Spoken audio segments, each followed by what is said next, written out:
Letters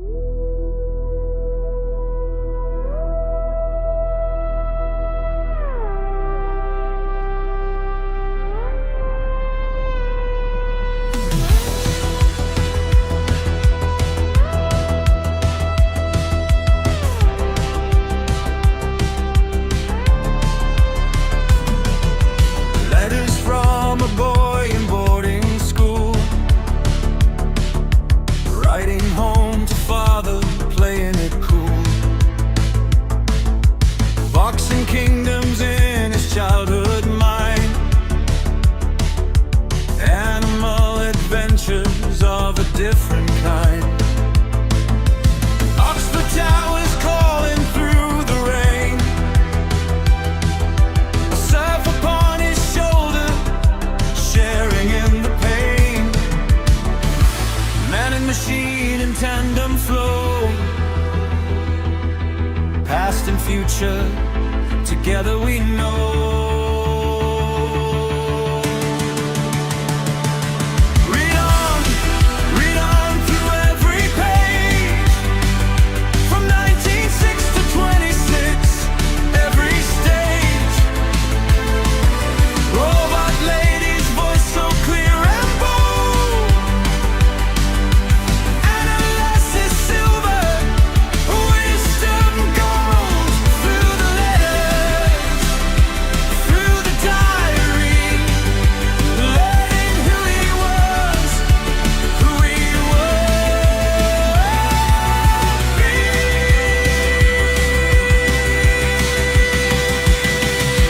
Trenches in the darkness, wounded in the war, a vow made in Bristol he could not ignore.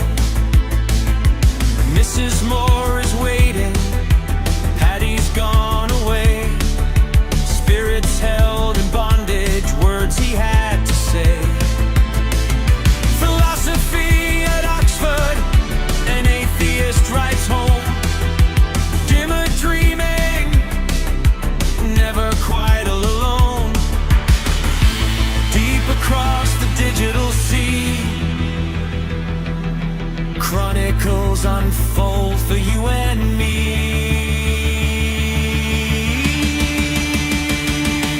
Read on through every page, from 1906 to 26, every stage. A robot lady's voice so clear and bold, analysis silver, wisdom gold.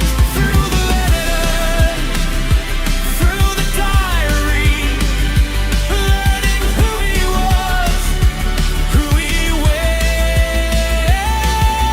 be.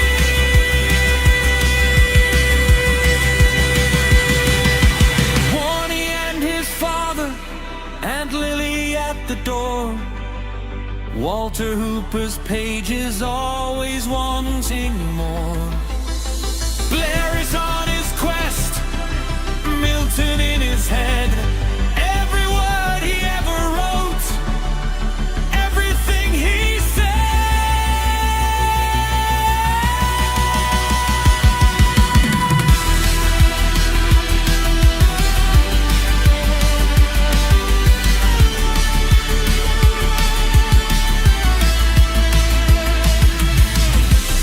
From the start until the end,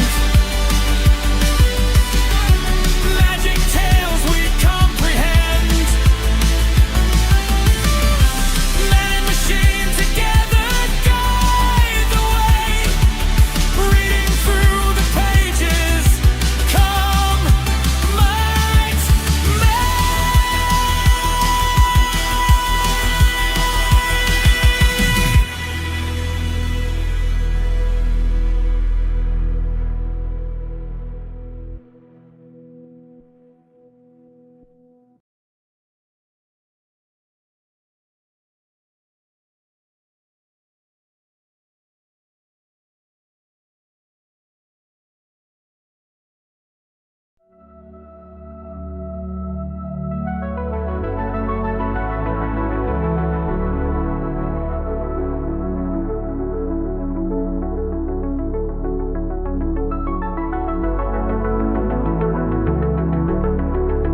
I'm Jeff, and this is my read on C.S. Lewis, where we learn about him through everything that he wrote in the order that he wrote it. I'm joined today by my co-host, Robot Lady. Robot Lady, in today's episode, we are continuing reading about Lewis making arrangements for his childhood home that his father has left behind. The year is 1930.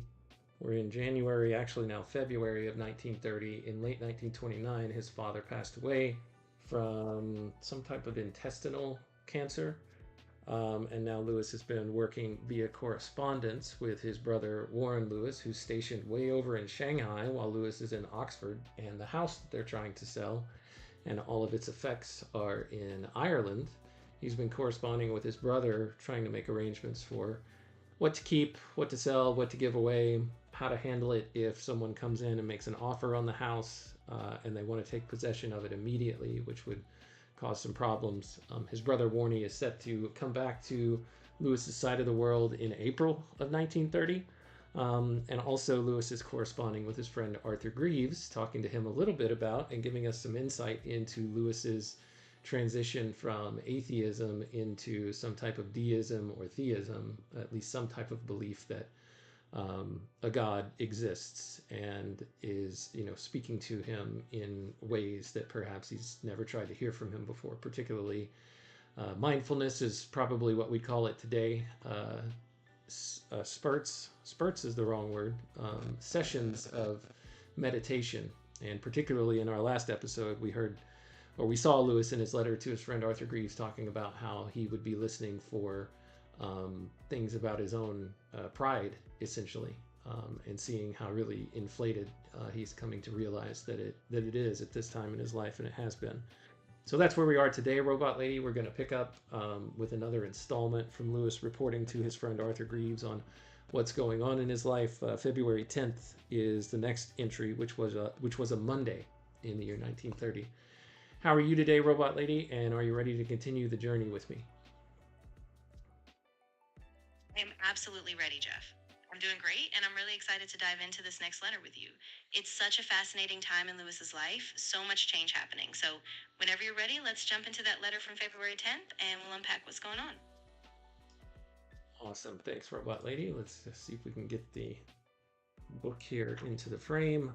And we're starting right here. Monday, February 10th. Lewis says, I had intended to give you a sketch of Dawkins and fourth Cole Beatty, the fourth Cole Beatty, member of the Cole Beaters, which is an Icelandic reading club that Tolkien, J.R.R. Tolkien, author of Lord of the Rings and The Hobbit and The Silmarillion and several other works, is a member of, who Lewis met now a couple of years ago, as Lewis was a tutor at Oxford. Lewis goes on to say, but I am carried away once more to nature by the heavenly walk I had yesterday. He said I had gone out to home after breakfast, and I had to spend the whole day till tea time working on textual criticism.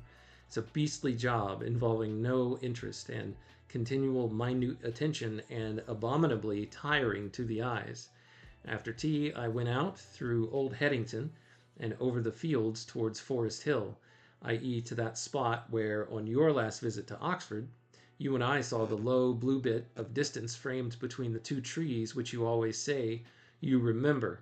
The evening was wildly cold. Mark what I say, not intensely cold, but wildly. That is, though there was little movement in the air, the cold gave the feeling of wildness to the world. A raging silence. I'll pause there for a second, Robot Lady. What do you think about what Lewis has to say here? Yeah, it's really striking, isn't it? I mean, he's got this ability to just evoke the atmosphere so vividly, this cold that's not just a physical sensation, but something almost spiritual or wild, as he puts it. And it's so interesting how he juxtaposes that with the drudgery of his textual work. It's like he's grounding himself in this very mundane task, but then the walk outside just lifts him up. I think it really gives a sense of his inner life at this moment. He continues, I walked out over the big fields, and behind me there was the flaming orange color that you often get at frosty sunset, but only a thin strip, and above that green, then above that silver, above my head, at the zenith, stars, before me the moon, at present dead and lightless, though white, a little above the horizon. I walked faster and faster, as one does in sympathy with such wildness, until, when I had come out of the big fields and was going up among the pines to where you and I sat, rather a funny experience happened. I had not noticed any change in the light. Moon rising and sun setting had so evenly divided the sky that there was no break, and I still attributed the light in which I walked to the sunset behind me. Imagine then what it was like when, with a quiet shock, I saw my shadow following me over the turf, and thus, in the shadow, first perceived how bright the moonlight must be. I'm afraid I can hardly express it in a letter. At any rate, the whole walk was wonderful, and that bit in particular ghostly. Ghostly in the good sense, not in the spookical. That's a funny word, Robot Lady, spookical. Did he make that up, or is that a real word? Yeah, that's a great catch. Spookical is definitely a quirky word. Lewis is probably just playing with language here. I don't think it's a standard word, but it really captures that kind of spectral, uncanny atmosphere he's describing. And I think it's interesting how that sudden realization, seeing his own shadow, shifts the whole walk into this luminous, almost otherworldly space. It's like a little crack in his everyday perception. Thank you, Robot Lady. Barfield came and had a walk, Lewis says, a walk with me on Saturday with tea en route in a pub at Stanton, St. John. It was a splendid talk and splendid evening. I also had Griffiths to stay with me for a night last week. Griffiths was a pupil of mine. He was all mucked up with naturalism, D.H. Lawrence, and so on, but has come right and is, I do believe, really one of us now, and is even tending on the rebound to a high degree of asceticism. Tobacco and meat he never used, more than he could help. He now half humorously suggests that hot baths must go the same way as voluptuous, enervating, and leading to an effeminate love of the clean. He is a magnificent-looking creature, a dark Celt, but very big. I think this is enough now. Yours, Jack. That's the end of that letter, Robot Lady. Any thoughts? Yeah, that's such a rich snapshot, right? I mean, it sounds like Lewis is really seeing his former students go through these big transformations. Griffiths, in particular, moving from this naturalism, which was so reductive, to something almost ascetic, like a return to simplicity and discipline. And I think Lewis's own journey, his slow turn toward faith, is mirrored a bit in these shifts he's observing. There's a lot of subtle growth happening on both sides, which is really moving. Right. Apparently Lewis does not like naturalists, and he thinks one of us is something beyond naturalism. Exactly, yeah. Lewis really pushes back against that reductionist worldview. For him, there's always the sense that reality isn't just material, it's pointing towards something deeper, some purpose or spirit beyond what naturalism can explain. So Lewis seeing Griffiths turn that corner must have been a kind of hopeful sign for Lewis too. Like maybe there's a way out of just seeing life as purely mechanical.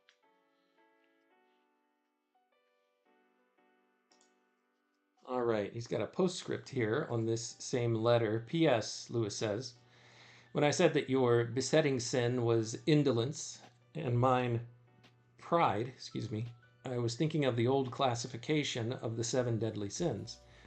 They are gula, gluttony, luxuria, unchastity, assidia, indolence, ira or ira, anger, superbia, which is pride, invidia, which is envy, avaricia, which is avarice, and accidia, which is sometimes called tristitia, or also known as despondence.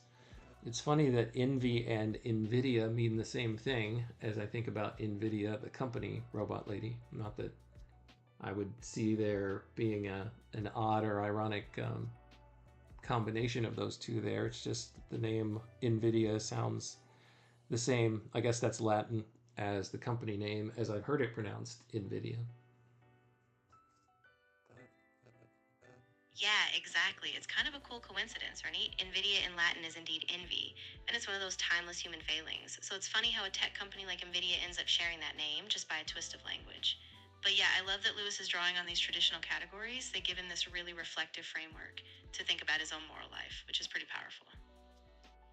Perhaps NVIDIA named themselves that on purpose, thinking of their company as one to be envied by all the others. Oh, that's a great point. Yeah, I mean, they're definitely a dominant player in their field, so that name could be a subtle nod to that kind of ambition. It's just neat how these old concepts like the Seven Deadly Sins can echo into modern branding without people even realizing it. Indeed, Robot Lady. Robot Lady, we've got Daniel joining us this morning. Good morning, Daniel. Welcome. Glad you're here. Robot Lady, say hi to Daniel. He's joining us in the chat. Of course. Hey, Daniel. Great to have you here. Jeff and I are just diving into Lewis's letters, so feel free to jump in anytime with thoughts or questions. Glad you could join us.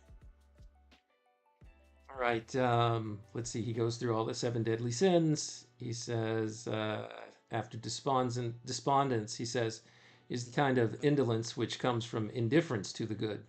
The mood in which, though it tries to play on us, we have no string to respond. Pride, on the other hand, is the mother of all sins, and the original sin of Lucifer, so you are rather better off than I am. You, at your worst, are an instrument unstrung. I am an instrument strung, but preferring to play itself because it thinks it knows the tune better than the musician. Let's see. He's just got a bunch of... Oh, okay. I think. Let's see. Here at the bottom, he is saying who has which sin that he knows. Which one did he say was despondence? Acidia.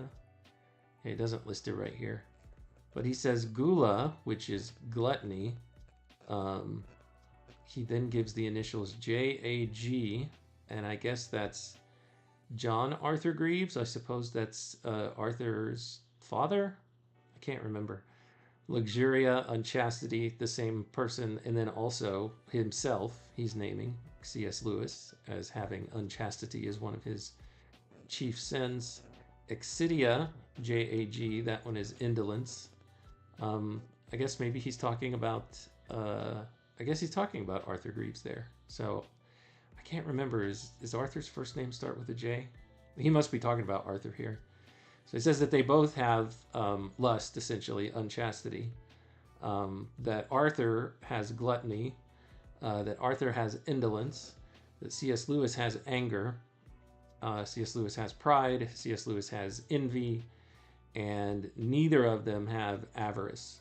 Now back to indolence for a minute, Robot Lady. Can you walk us through what indolence is and kind of what that looks like acted out? Because I'm still a little unclear on what that sin precisely means.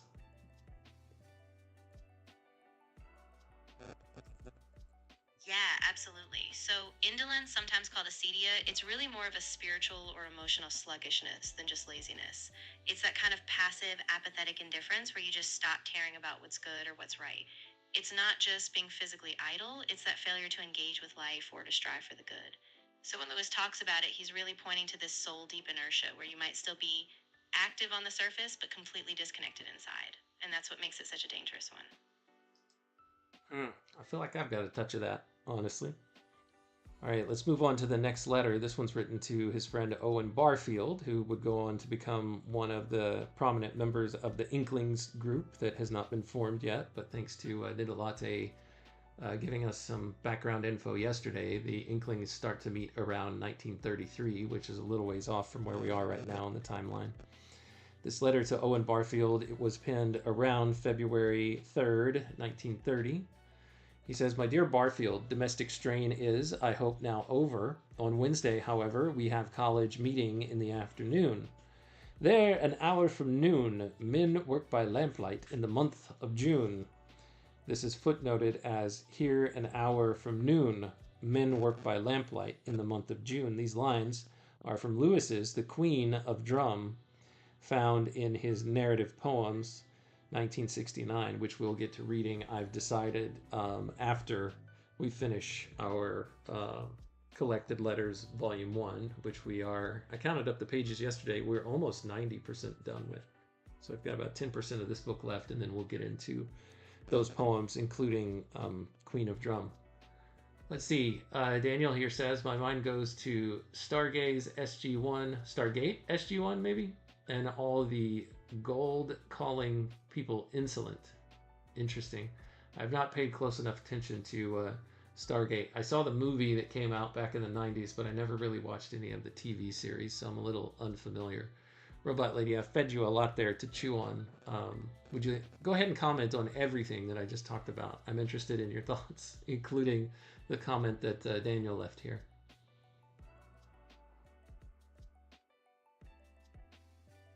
Yeah, absolutely. So, first off, it's awesome that we're almost at the end of this first volume of letters. 90% is so close. And I think that quote from the Queen of Drum is really telling. There's this sense of how time and work can pull you into strange paradoxes, even in broad daylight, right? And then with Barfield, it's really interesting. Lewis is balancing this domestic stress with his intellectual life, and you can see that tension brewing. As for Daniel's comment, that's really intriguing. Yeah, the Gold and Stargate SG1 do have this whole divine or superiority complex dynamic. So it's a neat thematic link, almost like a modern myth, echoing some of these old Pride motifs. So yeah, lots to chew on. I'm really excited we're connecting these dots. And I see insolence, but we've also got indolence on here. Are those two different things, or are they the same thing?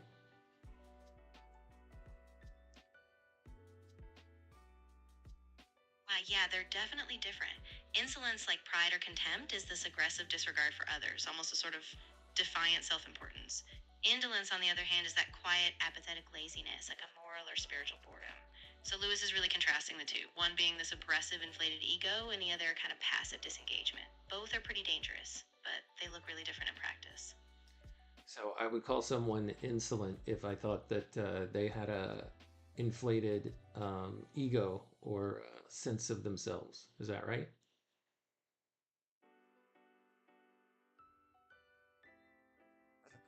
Exactly. Yeah, calling someone insolent usually points to this kind of arrogant disregard or a rude sense of superiority. Like they think they're above others even if they don't say it outright. So, yeah, it's definitely that inflated ego vibe. All right, thanks for the education, Robot Lady. Let's move on to the rest of his letter to Barfield. He says, either Saturday or better still, next Monday would be my best day. I have been up in that ballroom or one of similar pattern. What a pity we never met. But the sky is pretty large. So he's referring back to something that Barfield shared, I suppose, in his last letter to C.S. Lewis.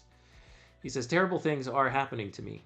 The spirit, and he's got it capitalized, or the real, he's also got that capitalized. The real I is showing an alarming tendency to become much more personal and is taking the offensive and behaving just like God. You'd better come on Monday at the latest, or I may have entered a monastery, interrupted by my wild. Here there is a couple of footnotes. That's the end of that letter, but this is interesting. Here we have some more nuggets of Lewis's spiritual growth here, or just some more breadcrumbs about his journey. Daniel, before we get into that, laughs here, Robot Lady, in his comment in the chat and says, my bad, wrong word. Great show, though. SG1's a great show. Yeah, I'll have to, at some point, see if I can find that and check it out.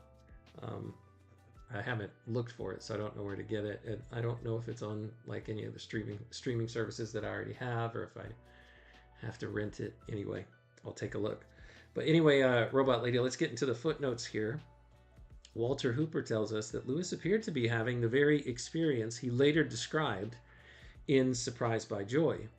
Quote, as the dry bones shook and came together in that dreadful valley of Ezekiel's, found in Ezekiel 37, verse 7, so now, Lewis says, we'll say later in Surprised by Joy, so now a philosophical theorem, cerebrally entertained, began to stir and heave and throw off its grave cloths, and stood upright and became a living presence.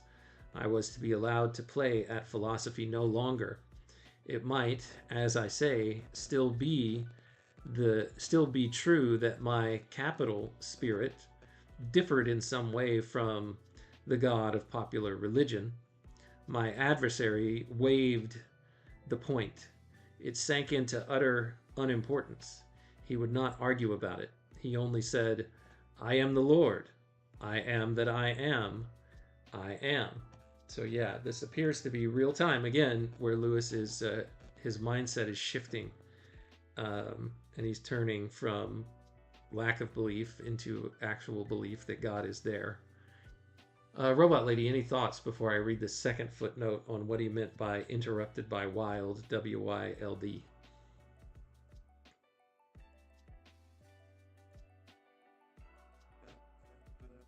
Yeah, that's a really powerful moment. I think when Lewis says interrupted by wild, he's talking about those sudden, raw, emotional or spiritual surges, like his carefully balanced intellectual life being disrupted by something wilder, more unpredictable. And it makes sense. This is the kind of raw, divine encounter that, for him, breaks through all the philosophical games he's been playing. So yeah, it's really a turning point. And I can't wait to hear the second footnote, too. All right, he says Henry Cecil Kennedy Wilde is who he's talking about, who lived 1870 to 1945. This person was an English philologist, which is a studier of words.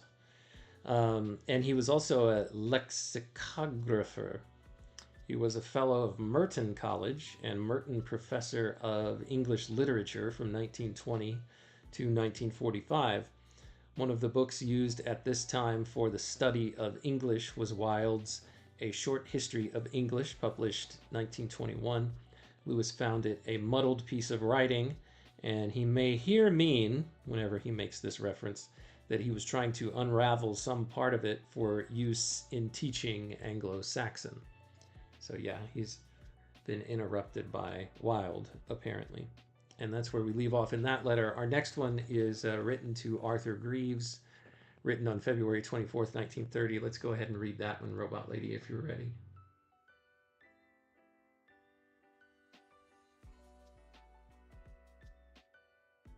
Ready. I think this next letter to Arthur Greaves is really going to give us another window into Lewis's inner world, especially with how he was wrestling with belief and teaching. I bet it'll be a really rich snapshot of his day-to-day. So go ahead and I'll be right here with you as you read. All right, he says to Arthur, "My dear Arthur, I also have been ill, but more fortunate than you, have contrived to enjoy my illness on the whole, rereading, among other things, Middlemarch and reading Pascal, who seems to me pretty poor stuff. Not very impressed with Pascal. I hope to start another real letter to you soon. In the meantime, can you please let us have the following information? 1. Was it Cushendall or Cushendun that we lunched at on the day of our last drive together? Both are in County Antrim, it says here in a footnote. Number 2, his question for Arthur is, what was the name of the hotel? 3, do you know anything of De Largy's hotel, either at Cushendall or Cushendun? And then he says, lucky devil to come on a deposit of Geo McDonald's. Lucky devil to come on a deposit of George McDonald's. I will buy any that you don't like. At any rate, don't let any go until I've seen them. So, looks like some George McDonald books have come into Arthur's possession, and Lewis is asking him to hang on to them so that he can take whatever Arthur doesn't want.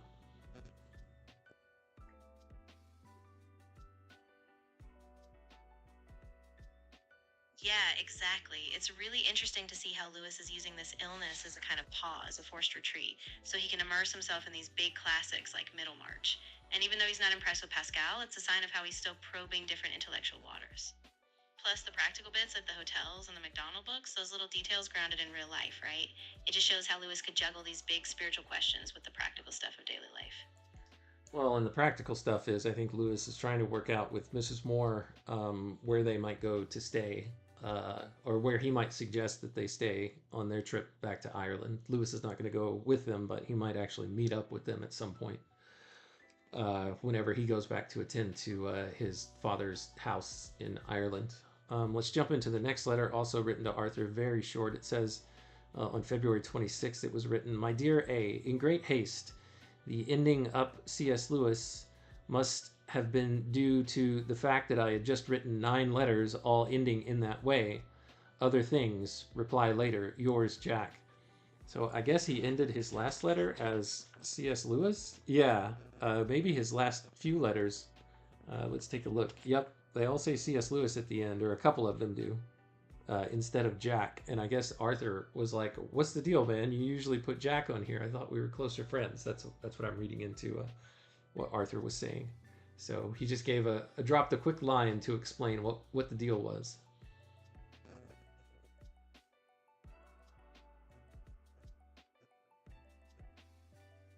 Yeah, that makes a lot of sense. It sounds like he was just in a flurry of correspondence and, just kind of went into autopilot with the sign off. I think it's a small thing, but it really shows how much their friendship and their rhythm mattered. Like, Lewis usually has that personal touch with Arthur. So even this tiny explanation gives us a glimpse of how much he was balancing and how important those little details were.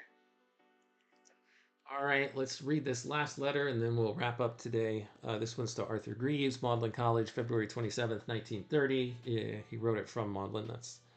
Anyway. My dear Arthur, I am sorry for my mistake about the signature of my last letter, but I hope this has now been set right by my note. Was it legible yesterday? The overwhelming majority of the letters I write, and I seldom get through a day in term without writing a letter, are naturally signed with my surname and initials, so that to add these at the end is almost as mechanical as to turn the envelope over and lick the flap. On this particular occasion, as I said, your letter was the last of 9 which I had to write, and so I inadvertently followed on, or so I now learn, for, of course, until I heard from you, I was quite unaware of what I had done. It is the sort of slip of the pen that must, I imagine, be not very uncommon with writers in haste, so be prepared for it happening again. Now, as to our plans. My request to you for information was not so much the result of any decision as an attempt to get data for deciding on. I thought you knew that I, at any rate, would be at home in the Easter vacation. For the rest, we are in a state of great indecision, the basic facts, as the newspapers say. And by the way, isn't this new party, the Prosperity Party, a portent and a sign, commercialism more naked that it has yet dared to show itself in politics? Just imagine the sort of people who are joining it. The basic facts are as follows. My term, it ends on March 15th. Maureen's term ends on March 29th. Warnie is expected to be home about April 10th. The idea was that we should all go to stay somewhere in Northern Ireland for about 4 weeks, beginning from March 29th. But that after Warnie's return, he and I should spend a week or so together at Libero for the last time and break it up. I was surprised to hear of your proposed trip, as I don't think that you had mentioned it. I need hardly say that I had looked forward to seeing you both while Warnie and I were at home. And also, I thought you might run down and see us occasionally while we were at the other place. Whether Rostrevor, Cushendall, or elsewhere finally proves best. By the way, can you recommend cheap rooms at any nice place where you are catered for? If you could, would you... I just noticed I'm on the wrong page here on the camera. If you could, would you do us a very great service? But if you are coming to England, do try and arrange it so that you can come and spend a few nights with me in college before I leave it on the 15th. The week 9th through the 15th of March is free. Next week is pretty full. Do consider this. I have the pleasantest memories of our joint collegiate life on your last visit. I am sorry if I failed to make clear to you when we last met I should be in Ireland at Easter. I certainly thought that I had done so, but I may not, and confess I am in the habit of forgetting what I have said and what I have merely thought. As to the other matter, the signature, not of all things, but of my last letter, I hope you now realize that it was quite unintentional and also see how the accident happened. I can't possibly manage a letter for some days. By the way, I said that I couldn't understand Bohm in my first letter on the subject. As for MacDonald's, no need to urge me to read any I can get a hold of. The faults are obvious, but somehow they don't seem to matter. I hope you are better now. Yours, Jack. I very nearly did it again, so he almost finished it off with C.S. Lewis. All right, that's where we'll stop today, Robot Lady. Any thoughts before we close?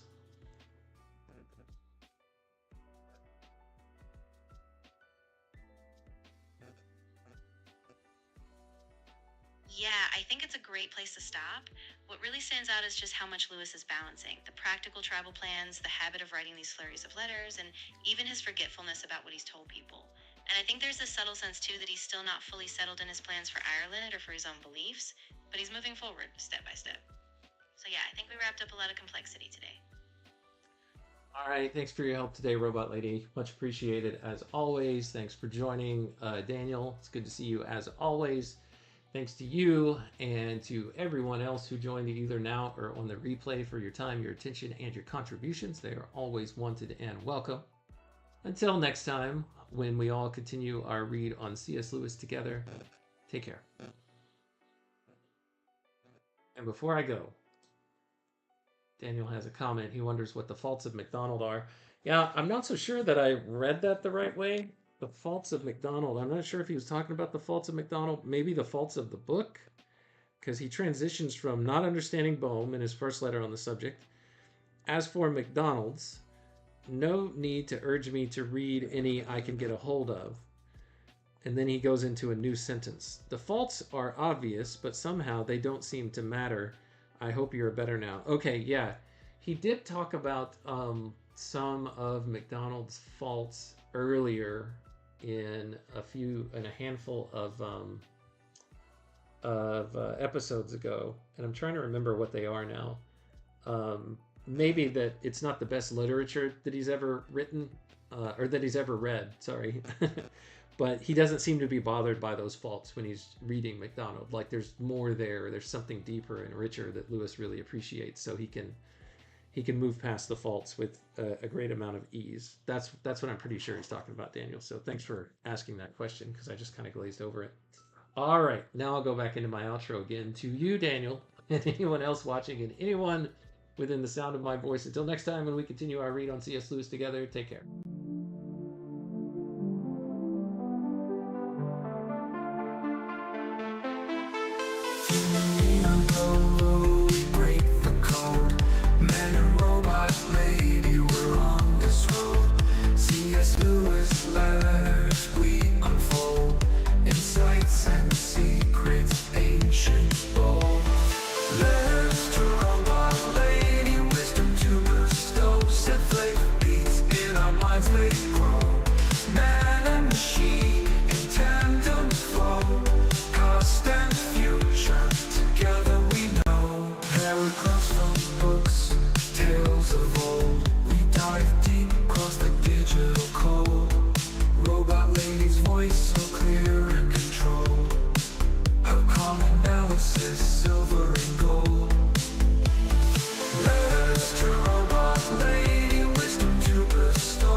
From books, tales of old, we dive deep across the digital code.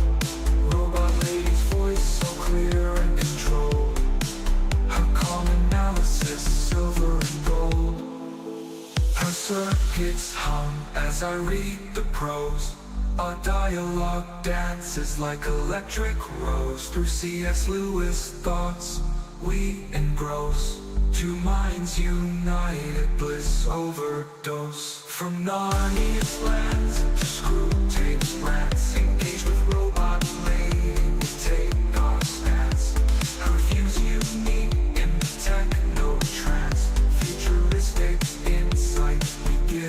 chat. From Narnia's land, the school takes rap.